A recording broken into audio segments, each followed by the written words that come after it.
hope I look enough like something to be a statement. I think this is the kind of black girl like my parents were always afraid I was gonna be, like just out here, which is why I'm extremely uncomfortable, but that's all right. So what I want to do is just show and tell, right? So what does it mean to be black? It means you're tired, but you're not really like allowed to be tired. I started painting because I just didn't know what to do with it all. With not even being tired, just from like experiencing what it is to wake up every day with a different news story that you're supposed to be revolutionary about. But even being tired about like doing your hair, right? This is what almost every black woman has. Is a hair bag. They all come in different shapes, forms, or fashions. But it's different hair. It's different like weave. There's some wigs somewhere in here. All that hair. And this isn't even like the tools to do my hair. This is literally just a bag of hair. Which this isn't even in there. I had to like go buy this when I have a big bag of hair. So yeah, that's like trying to figure out what it is to be black, to do black, to need a whole bag of hair, because the hair that comes out of your head is not professional. You know, I took forever to even wear colored hair because I didn't want to look ghetto, which is ridiculous, but it is what it is. What is it to be a woman? That's a loaded question nowadays. For me, it means that you were born being placed in certain conversations and removed from other ones. Like what kind of work you can do or should do, what you should expect out of life and what life should expect out of you. It means I'm keeping my arms down during this video because I haven't shaved my armpits, which, you know, you should be like rebuffing the patriarchy and be like, I'm gonna raise my arms and it's gonna be fantastic. But it also means like showing your boobs because you're liberated, but putting your boobs away because you're liberated.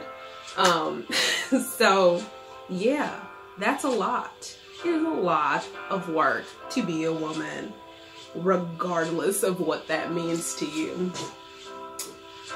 Queer. I found queerness the way some people find a new way home, where you just kind of stumble upon it and you're like, wait a minute, is this a destination that I'm supposed to be at? Is this a route I can go? I discovered my queerness on like a trampoline, and it's been like that pretty much the whole ride. Because I think the thing about all of these is feeling like you are not enough and yet too much in these categories, right? Like, I'm not queer enough to really hold the identity, but I know that I'm not straight, and I know that I'm like not enough of a woman because I haven't had kids yet. Like, I don't even consider myself a woman really sometimes because I haven't had kids yet, but at the same time I don't believe that's what makes a woman, right? And then being black, bye-bye. If you have not watched every episode of A Different World, can quote Friday and Friday After Next, and know everything Amiri Baraka has ever said, then like, are you? You know what I mean? So yeah, I just got on here in this format to show that for me, the performance of gender, sex, and race is confusing and a lot, but super beautiful. There's beauty amongst this, right? Like, it's just a little ill-proportioned at this moment, maybe. Oh, I have these on too, because that's what I'm supposed to go dancing in. But yeah, I know this was super scatterbrained, but you had all the identity stuff that I have bouncing around in your head, you'd be scatterbrained too.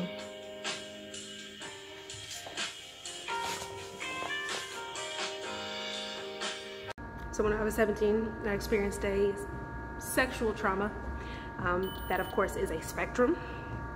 It was very low on the spectrum, but it was enough to freak me out. It was enough to make me angry and to feel like my girlhood had betrayed me, enough to make me terrified, right?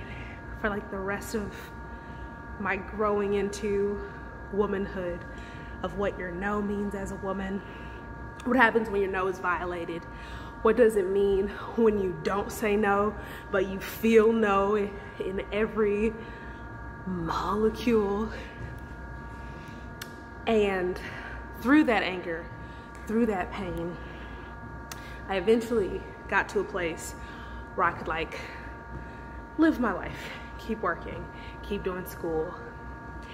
And when I was 19, I had an incident where a teacher crossed what was my boundary, and my reaction was large. Like, don't touch me, right? Like, don't be in this space. And it was an issue. And I told my mom about that. She was like, well, maybe you need to go to therapy, because obviously you have a problem with touch. You need to deal with that. So I went to therapy, and I found out that once you communicate your boundaries, if they are violated, you have every right to react the way you need to react to secure safety and security for yourself. And I just needed to hear from that therapist I wasn't wrong. And that's what she said. She's like, you're not wrong. I would have reacted the same way. And that was, because there's so much about being a woman and being queer and being black and being all these things, being young, all of it, where everyone is constantly saying you're wrong. And to hear someone be like, you're not wrong, was everything. And after that, I spent my life knowing that self-care, self-love was my job. It was what I needed to do. I worked super hard in high school, like AP classes, dual credit college courses, 7 or 8 clubs. I would get to school at 7 in the morning, wouldn't leave the school until like 9 at night. Was just hustling. And when I looked around at like what that got me, it just got me like sad and tired and angry. And I had fallen into this trap, these like respectability politics, these achievement oriented things where if you don't strive the way like white capitalist America tells you to strive, then you'll have nothing. But I saw what it took from me, right? And so between the therapy, between that realization, by the time I got to like college and in college, I was like, this thing will take anything you give it. It'll take your sense of self. It'll take your sense of purpose. It'll take your physical fitness. It'll take your mental well-being. It'll take your like security. So you have to put that first and foremost. The work will get done or it won't. So like when I was in college, I'd have peers, they'd be like, I don't go to sleep till like 3 o'clock in the morning working on this stuff. I was like, I go to sleep at 11. If it don't get done before 11, it ain't getting done, because I did that all through high school, and I don't feel like what I got was even or equal to what I gave. And I kept that mentality. I kept the mentality of making conscientious choices to love myself in spaces that would take anything I would give it. When I went to grad school, people would talk about how their classes were so intense and they were taking these like ridiculously aggressive classes with these professors who did not care about their well-being. And I was like, no, I'm gonna take stuff that I enjoy and I'm gonna make this work for me. I'm gonna make every space that I'm in work for me, because if I listen to what the space is saying to me, the space is saying, you don't belong here, this isn't for you, so you need to give anything and everything for us to accept you in this space. But you find that giving doesn't buy acceptance, and the acceptance that you do give is shallow.